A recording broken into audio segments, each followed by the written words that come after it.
Hey everybody, my name is Steve Demick. I'm an experienced Python developer, DevOps engineer, cloud automation engineer. I can do full stack stuff. I like working with JavaScript front ends using. I like using Vue, but I also have experience with React, and I have experience using Angular. So I could do any of those things. I could do DevOps stuff. I got a pretty good amount of experience using GitHub Actions to do DevOps and also Jenkins. I'm really expert level at monitoring observability, so I can use Grafana, various different types of stacks like TIG stacks or Open Telemetry to do monitoring observability for you. That's very helpful and handy. And also, I have a lot of experience doing cloud automation, so I could do stuff like with Boto 3 and Terraform and different things like that to deploy your app and to manage it in a remote automated fashion. So I can do all that stuff. But what I want to talk about today is ETL Plugin Architecture. All right.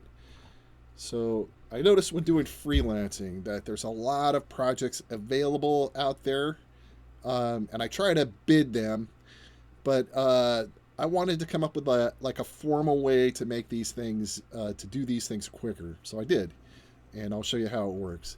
It's called the ETL Plugin Architecture. Okay, it's for rapidly developing projects that require some type of data scraping or any type of thing you might do, collect data in parallel and process it and come up with some type of unified view of that data that that you need to do. I've worked on a bunch of these, so I see them all the time, and I never thought of. I always handle them in an ad hoc kind of unique way, and really there's a lot of commonality. So what I did is I put together this architecture to handle these things. Some examples of these that I've seen are like lead generation tools where you go out and look at various sites to find leads for your business, tools for some product like books or real estate or stocks, etc. So we'll go out and scrape a bunch of data and look for good buys. Batch text processing, where you have to look at you gather a bunch of data and you have to tweak it or massage it and write it to a database periodically. Financial analysis, I've done some fair amount of work with like Edgar data, filings in the SEC where you have to collect those in parallel and do some processing on them. Sales data, like batch sales data, where they want to research and look at sales opportunities. So they pull in a bunch of data like nightly or weekly or monthly and then process it and then make some type of, maybe store it to a database or some type of data store where you can visualize it. I've seen a lot of those. And a weird one I did was actually for a pedigree search for border collies. So they wanted to look and find instances of epilepsy in a dog's pedigree. And the pedigrees were stored online, but they weren't in a nice format. You had to go to several pages to get the full pedigree. And then, you could look for instances of epilepsy based on that. So that was a good one. So the EPA is what I call it. EPA is ETL Plugin Architecture. Can be used to develop this type of thing quickly, so that it'll cost less for you, and it'll be we'll be able to get a prototype working a lot quicker than if I was doing this from scratch or another developer was doing it from scratch. So what it is it provides a framework, and then all you have to do is write a set of fixtures, and what the fixtures do, they're executed once, and they control what the UI, the front end, looks like, and what the data you return to the front end looks like. Um, and a set of plugins. And plugins are like each plugin implements an interface that does uh, extract, transform, and load. So it does the ETL, right?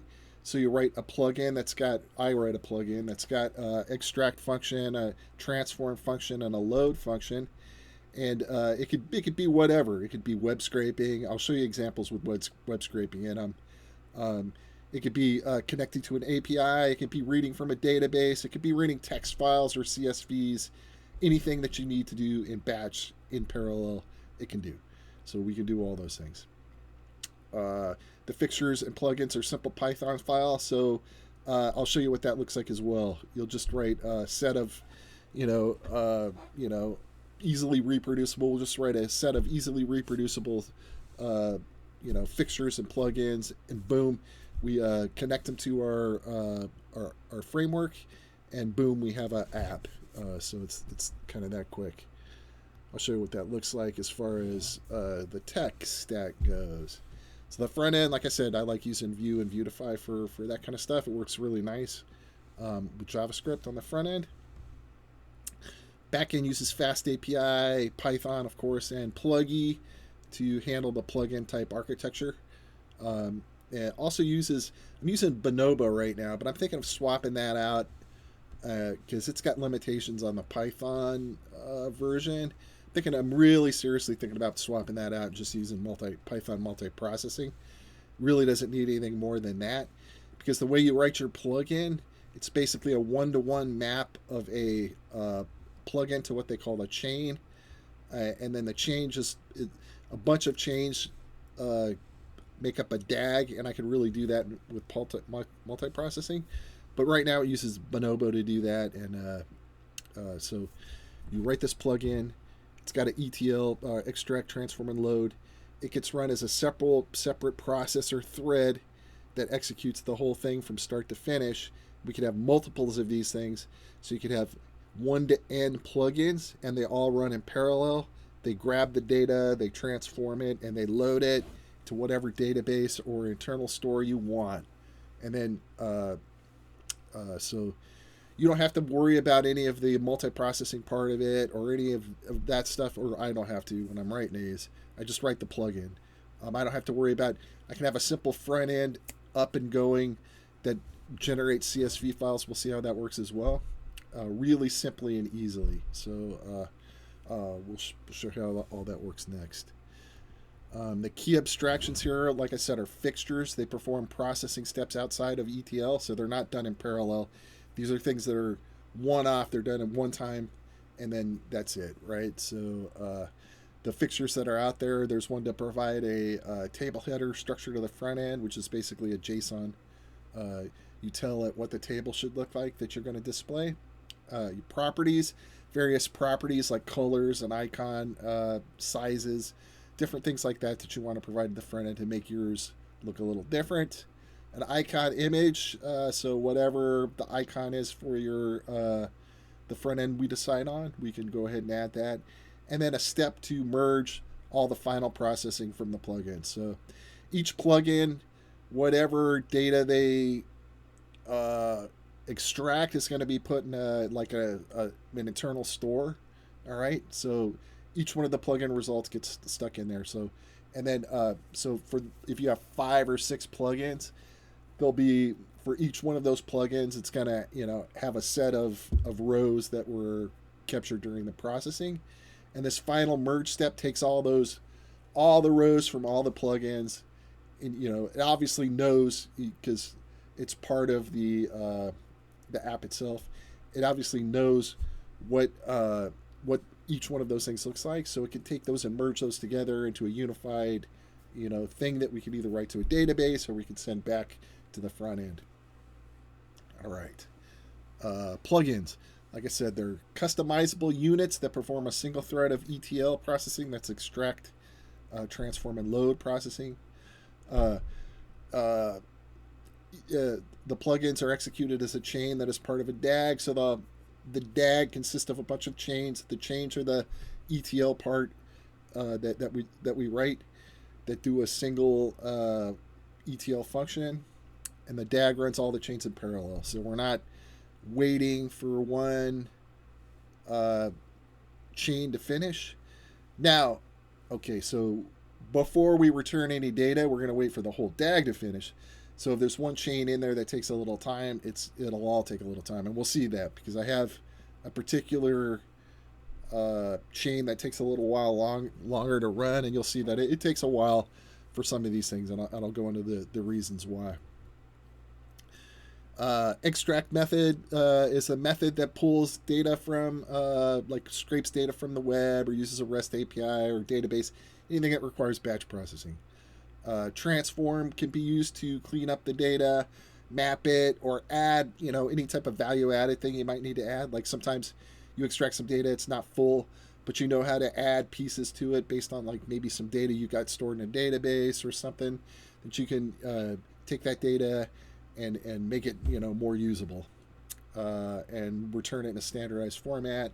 And the load part can be either used to store it to a database or some type of data store or to our internal data store that we have.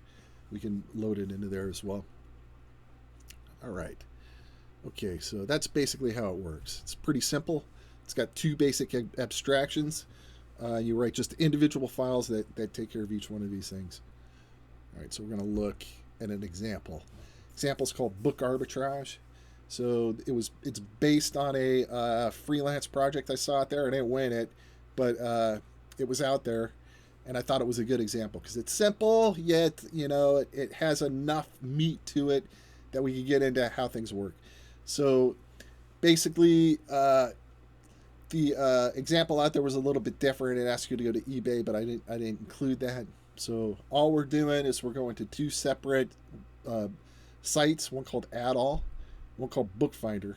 What we're going to do there is we're going to enter an ISBN. It's going to grab the prices of the books from those sites, and you're going to be able to, it's going to present it to you so you can see the cheapest book, right?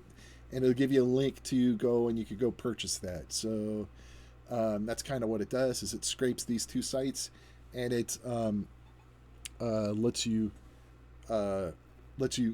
pick the cheapest book. So we'll go there. We'll show you what that looks like. All right, so this is the initial book arbitrage UI user interface. Okay, we'll run this. I got a couple of different ISBNs. This one is for a book by Cormac McCarthy called Blood Meridian. You may or may not have heard of it. I like Cormac McCarthy, so I'm going to show you that. We're going to run it. Now, okay, so before we do this, let me show you what those sites look like. Bookfinder.com. So basically you enter the ISBN here and you hit search and it's going to go through and it's going to show you all the results. You can look for new books. You can look for all kinds of different things within this. I like using Playwright, so I can automate what I put in here. It could be an author search. It could be a title search. It could be an ISBN search. Now we're using ISBN. We can look for English, different languages. We could look for new or used books. We could look for different features. We use Playwright to click all these buttons and submit them programmatically. So, all my particular sample app does is look for ISBNs, but we could extend that if we needed to. Absolutely. This particular site is pretty easy. It doesn't have any recapture or anything like that going on, but the results you get back are not formatted nicely, so you have to use a regular expression to kind of grep through there. So it has its challenges. They're just different than the recapture type stuff. And I'll show you an example. ETL. Okay.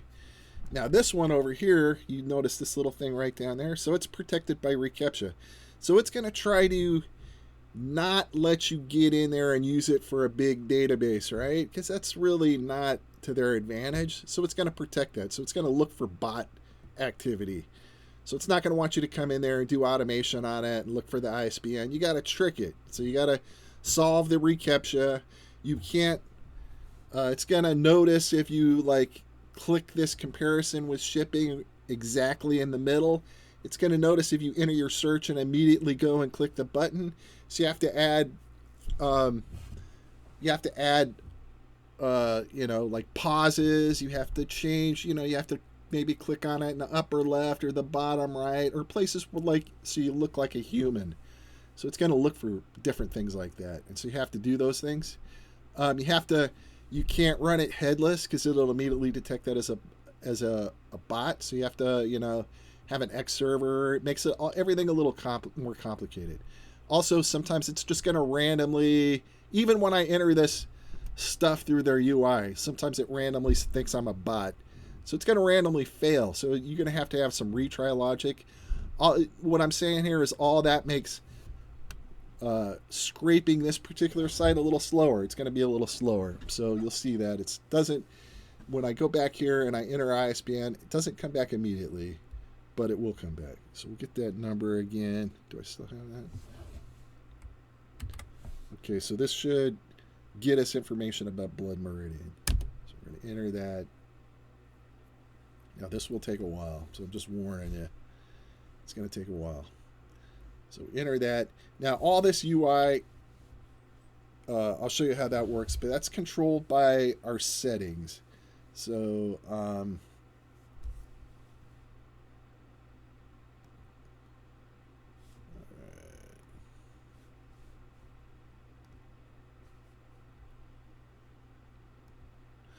right, so within the book arbitrage, all right, you'll notice there's just these. We only have like 3 directories here: a fixtures directory, a images directory, and a plugins directory. All right, so wait, not images is images. I mean, it's the assets. The assets, excuse me. Assets, fixtures, and plugins. The images just is for the README. So it's got a picture of the architecture in there, so you can see that in the README. That's it. But so we're only worried about these 3 things: the assets, which has your icon, the fixtures, which, like I said, these are the things that happen, once. They're not part of an ETL. They're not done in parallel. So it does things like return, this is a definition of each one of your columns in the table that gets displayed. All right. So table headers fixture does that. Properties fixture tells you various different things about what you want your UI to look like the title, the size of the icon, the style of the icon, the style for the table. This is just CSS stuff that you put in there. Odd and even number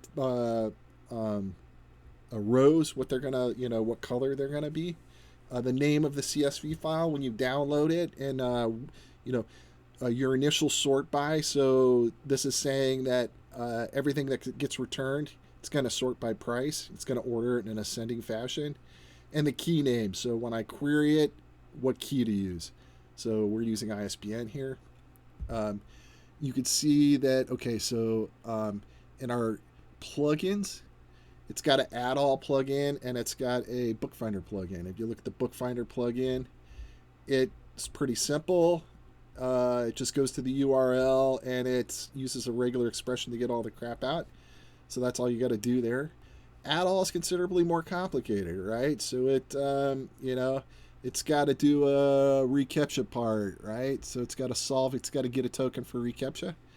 It's got to do things like down here. It's got to, instead of like going directly to your submit box, it's going to look for a random spot to click. It's going to have pauses. It's going to do its best, and it's not headless. So headless equals false. It's going to do its best not to look like a bot. So it's a little more complicated to do that than it is to do the bookfinder. But this is how our plugin looks like, right? So you see an extract part that does the web scraping. It's got a transform part that we don't really do anything with it. Here we're just passing the data along. And it's got a load part. So this is all it's doing here is it's setting up the data to be stored in our internal store. It doesn't actually write to a database, but we could. This is the place you would write to the database if you wanted to write this data. All right, so let's go back and see what we're done.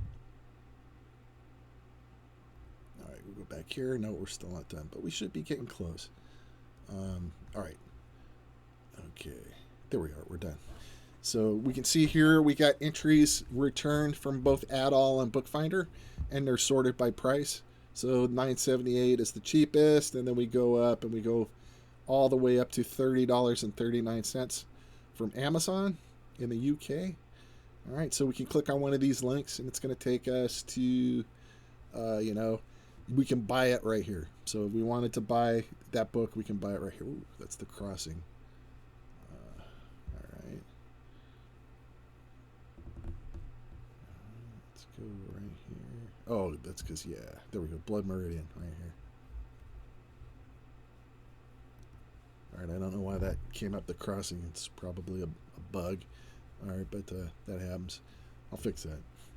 So anyway, so these tables come up just like that, and it's controlled, like I said.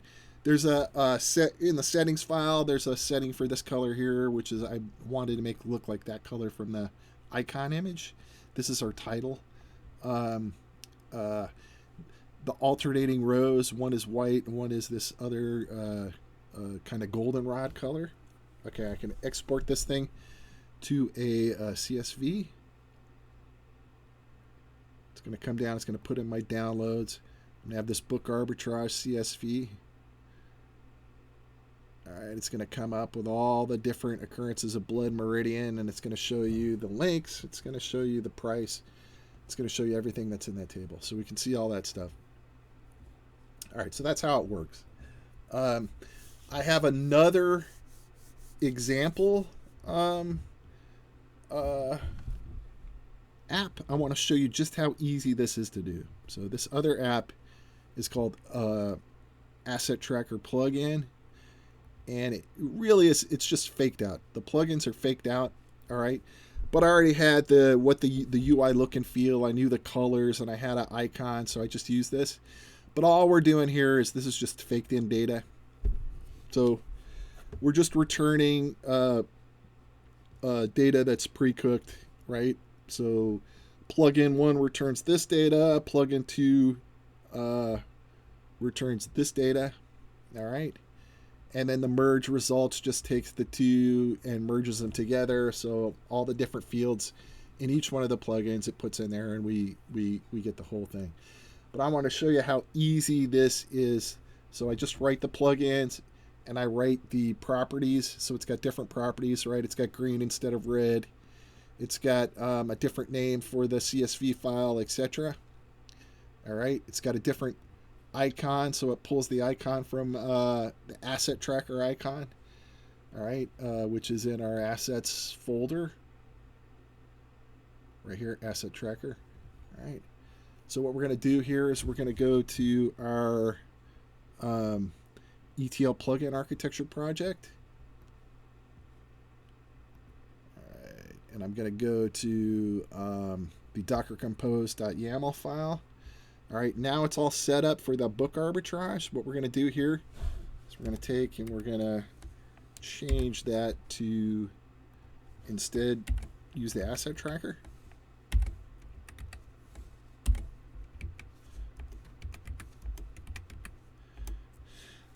So now what's going on, instead of being pointed to the plugins, assets, and fixtures for the book arbitrage project, we're going to point it to the asset tracker. So we're going to rebuild this thing, and we're going to use the asset tracker plugins, assets, and fixtures instead of the book arbitrage runs.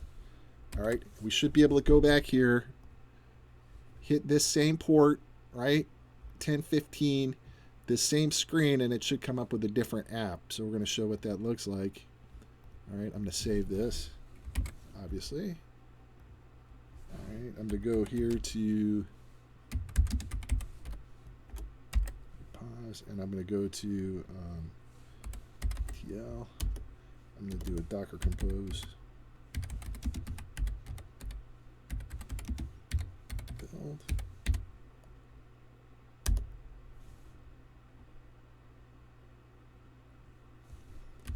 I'm going to do a docker compose up -d. Runs it in the background. I'm going to come back here to my web screen here. I'm going to go here.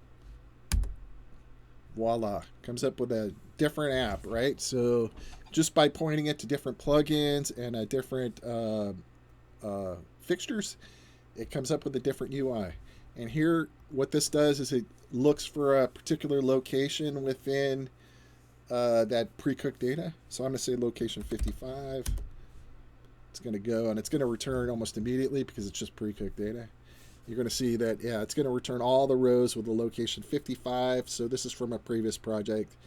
Yeah, don't worry what all that data is, but it's data from a previous project.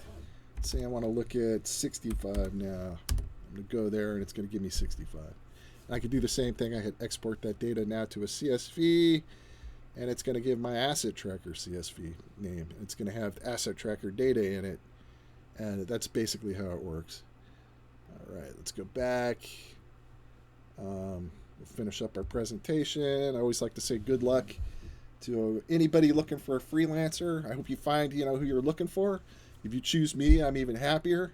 And it'd be great to work together and work on a project and make life easier for you. And maybe I could get a job or two off it. That'd be awesome. So good luck, and I wish the best for you. So thank you very much.